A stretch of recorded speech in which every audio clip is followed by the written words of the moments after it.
Our vertebrae, or the lower back vertebrae. These are the sacral vertebrae going to the tail, right? The tail will be here. And then over here would be the thoracic vertebrae going into the rib area. And then you got the ones up in the head. Carter, what are you doing? I don't care. Yeah, cool dude. But just saying, there's different bone structure as we go through, right? And this huge amount of fat gets taken out.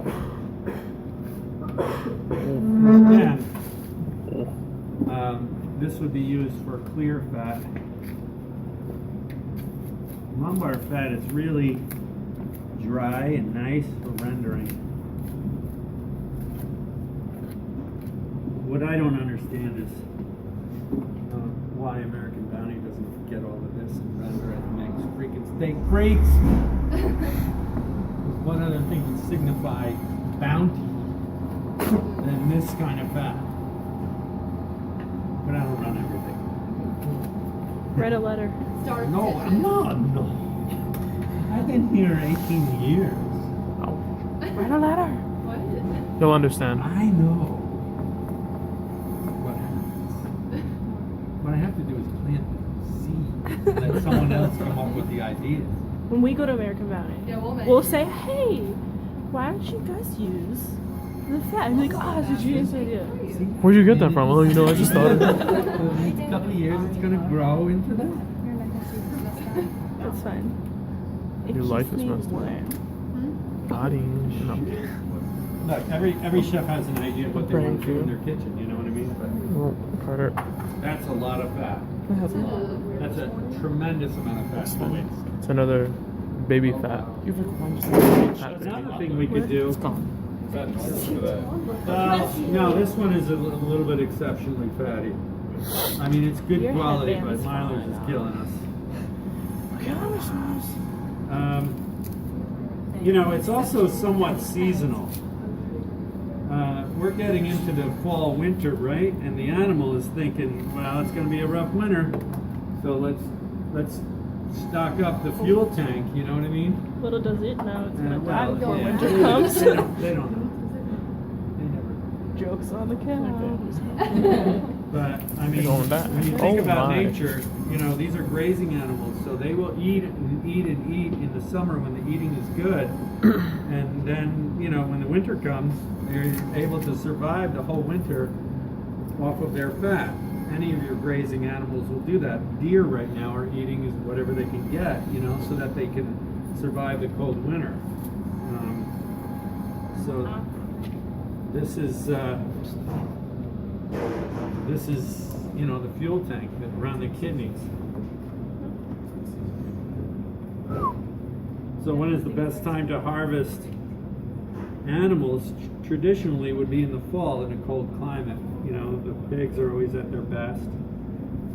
Beef cattle usually are at their best. If they're grazing cattle and not fed a feedlot feed, they're usually at their best in like late September.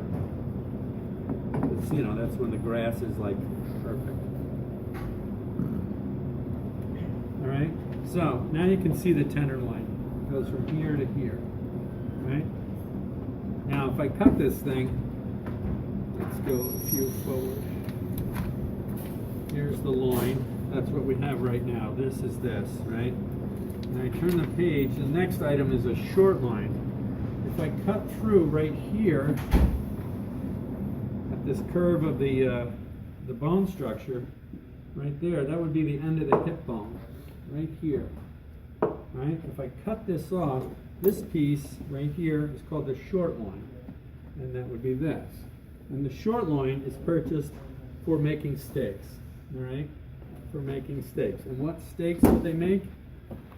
Porterhouse. Very specifically, the short loin would make your T-bone. T-bone and your porterhouse. All right, T-bone and porterhouse are basically the same steak. All right, so if you look there, right, that's the lumbar vertebrae. That's the T-bone. Okay. Here, I have one. And as you can see, the tenderloin is big on this side, and then it tapers. It gets smaller and smaller as it goes through. So your first cuts, right here where it's cut off, that would be your porterhouse steak. Porterhouse, porterhouse, porterhouse. And then it gets smaller. T-bone, T-bone, T-bone, T-bone, T-bone. And then towards the end, there's no more tenderloin. That would be called a shell steak or just a bone-in strip loin steak. All right? So if you had a steakhouse and you bought a short loin, like Peter Luger's in Brooklyn, right? You have a short loin, you get a certain number of short porterhouses, a certain number of T-bones, and a certain number of shell steaks off the edge. So you have to sell those kind of equally. You know what I mean? Who does that? Your wait staff.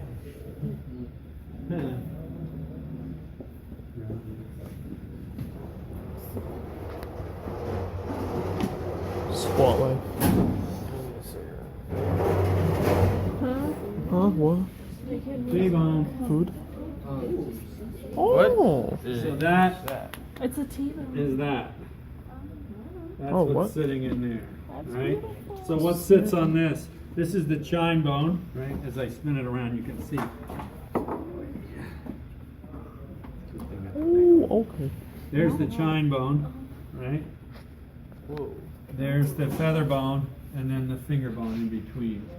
Chine, feather, finger, chine, feather, finger. Right? Chine. What's this right here? That's the spinal column. Is there a spinal cord in there? No. No, they pull that out because it's considered a risk material ever Why? since mad cow disease. Ah. So they pull all those out. And then I don't know what they do with them. Play fights with it, just whip it at each other. They make a big snowball out of it. Throw it at windshields. I don't know what they do with it. Like, it's a specified risk material. It should be incinerated, really. But Isn't it if you cut into it, like you have like a risk of getting disease or Huh? something? If you cut into the spinal cord, it'll like disease will come out of it, or like some type of disease? I know. Okay. You know. Oh, okay. mad cow disease is a rogue protein. A rogue protein that starts initially in the spinal column and then it ends up in the brain. Hit you. And what it does Hit you is it disintegrates the brain material and the spinal material. Okay. Cool.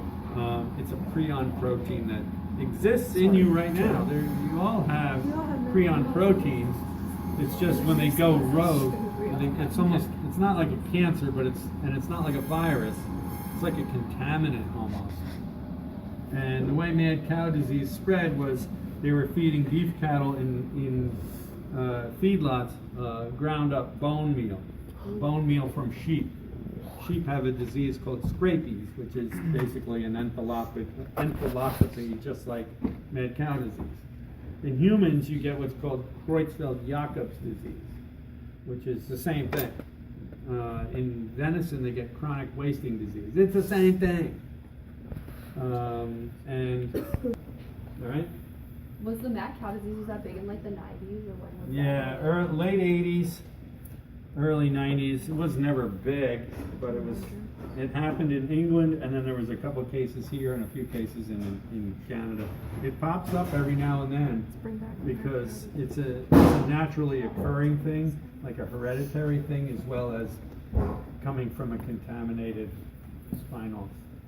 So even though it's not a big prominent thing anymore, they pretty much eliminated it by eliminating the spinal cord and not allowing ruminants to eat bone material from other ruminants, which is a good thing. Why would you feed cattle bone meal? It's disgusting. Give them chicken feathers instead. You laugh, but they didn't. Make nice clothes. I know this business too much. So you understand the short loin? You understand the T-bone structure? Yeah. What makes the short loin? The tenderloin and the strip loin together on one piece. Tenderloin, strip loin together on one piece. All right. The only reason you would make a short loin is to make those steaks. You wouldn't buy a short loin to break it down into smaller pieces. You buy a short loin to cut porterhouse and T-bones. All right. Now we're going to take out the tenderloin and create what's called the strip loin. They call it the strip loin because it had a tenderloin. We stripped it out, strip loin. All right. Before we do that, we got this piece here. This is called the sirloin flap. This is another one of those kind of inexpensive. Milers did this too. You see that? What are they doing? Angry though? Field trip. You can go up there. You're not gonna get eaten. Just knock on the door. Do you know the password in? You're gonna be like, Beef.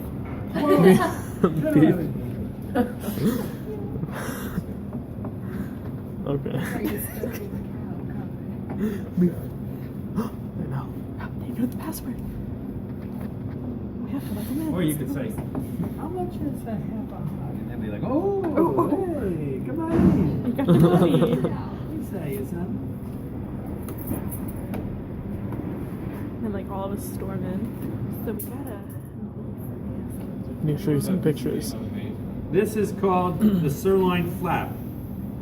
And it's gained some notoriety. I see it actually as a sirloin. Could you technically do what Chef Cerrone wanted? Yeah, you could. You could butterfly this open and stuff it and roll it up with this. Yeah. Neat. Excellent. It would Would be make a good for that. difference. You could cut this just like a skirt steak as well. It looks like skirt steak, sort of. You could grill the whole thing and put a nice chimichurri sauce with it. You know, hey, Chimichurri? you know, that would be Lime caramel? excellent. The sirloin flap is also known as the bavette in some. All right, here we can make it into a skirt steak like this. Not an actual skirt steak, but how would you grill it like a skirt steak? You would just take it Butterfly. and open it up like that.